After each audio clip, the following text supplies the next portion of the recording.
Hi friends, welcome to my channel. Last video la front and back பார்த்தோம். இதில் நம்ம பட்டி எப்படி கட் பண்ணுறதுங்கிறத பார்க்கலாம் வாங்க. பட்டி மெஷர்மெண்ட்டுக்கு இங்கே பாருங்கள் 2.5 இன்ச் இருக்குது. இங்கே வந்து 2 இன்ச் கரெக்டாக இருக்குது. ஸோ இதனுடைய மெஷர்மெண்ட் எடுத்துக்கலாம்.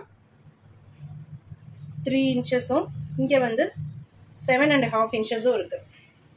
ஸோ 10.5 இன்ச்சஸ் வருது உங்களுக்கு பட்டி. அதை வந்து இந்த பிட்டில் நம்ம கட் பண்ணி எடுத்துக்கலாம்.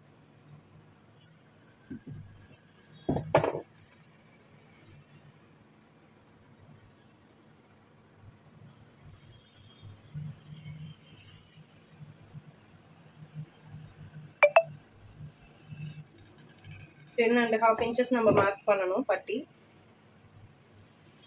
அந்த பாயிண்ட்டை இங்கே மார்க் பண்ணிக்கலாம். 1 இன்ச் இது 2 இன்ச் அங்கே நம்ம பார்த்தோம் இல்லையா, அதுலேருந்து 1 இன்ச் நம்ம ஆட் பண்ணிக்கணும். நெக்ஸ்ட் இங்கே வந்து 2.5ங்கிறது 3.5 இன்ச்சாக நம்ம மார்க் பண்ணிக்கணும். எவ்வளோதான். இந்த பாயிண்ட்டை நீங்கள் ஜாயின் பண்ணிக்கலாம். ஜாயின் பண்ணிவிட்டு கூட நீங்கள் அப்படியே கட் பண்ணிக்கலாம். பார்த்தீங்கன்னா இந்த கர்வை கொடுத்து இப்படி கட் பண்ணிக்கலாம்.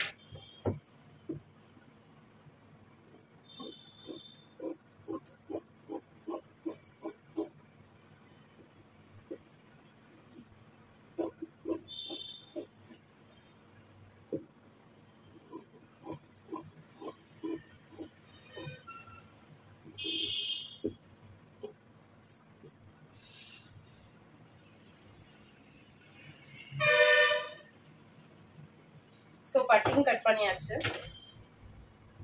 ஃப்ரண்ட் பீஸு பட்டி கட் பண்ணியாச்சு. இப்போ ஸ்லீவ் கட்டிங் பார்த்துக்கலாம்.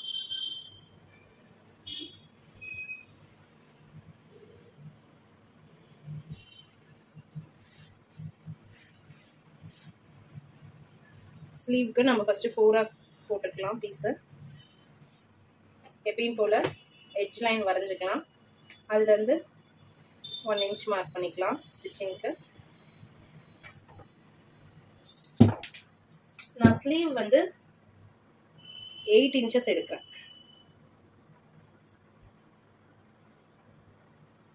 7.5 இன்ச்சஸ் நான் வந்து ஸ்லீவ் வந்து எடுத்துக்கிறேன். ஸோ அது மார்க் பண்ணிக்கலாம்.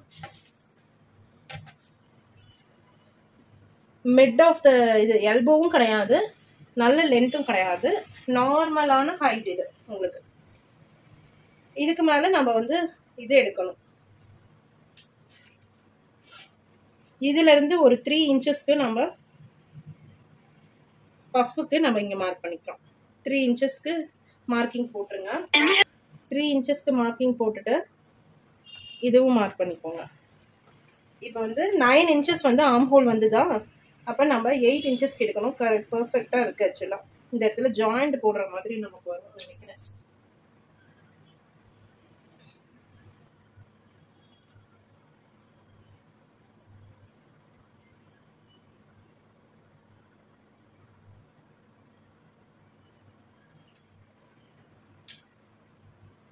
இந்த 7.5 வச்சுருக்கோம்னா இதில் இருந்து நீங்கள் 2.5 மைனஸ் பண்ணிக்கோங்க.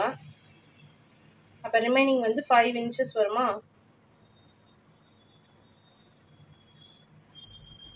3 இன்ச்சஸ் மைனஸ் பண்ணிக்கலாம். நம்ம இங்கே மார்க் பண்ணிக்கலாம். இப்போ இதிலிருந்து நம்ம நார்மல் மார்க்கிங் இப்படி வரும் உங்களுக்கு.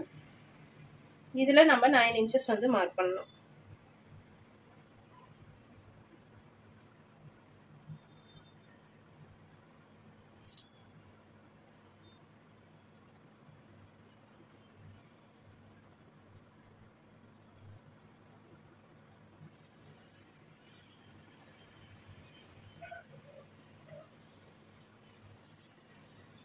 ஆக்சுவலாக இந்த பாயிண்ட் வருது.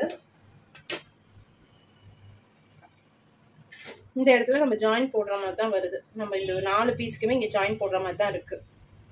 இப்போ இதிலிருந்து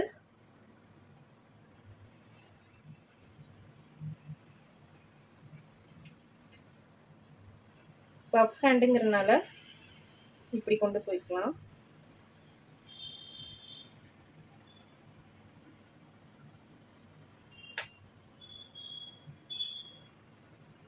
3 inches.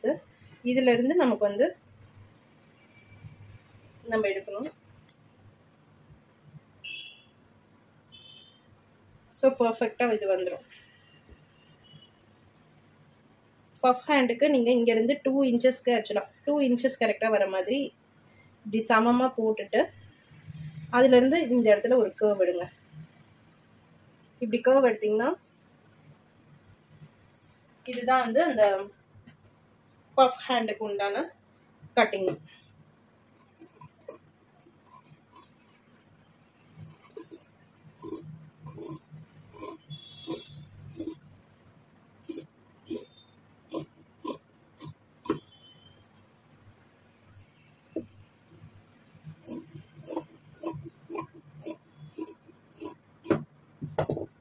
ஸோ இந்த இடத்துல நம்ம ஜாயிண்ட் போட்டு தான் ஆகணும். இந்த கிளாத்துக்கு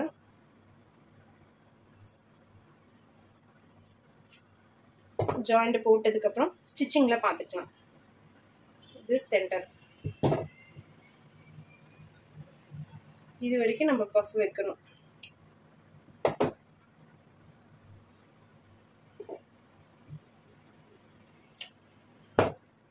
இதிலேருந்து நமக்கு வந்து கொண்டு வரணும். இப்போ இப்படி பஃப் வச்சோம்னா இதிலேருந்து நமக்கு 9 inches வரணும். ஓகேவா?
கட்டிங் முடிச்சு இது ஸ்டிச் பண்ணிட்டு உங்களுக்கு காட்டுறேன். தேங்க்யூ.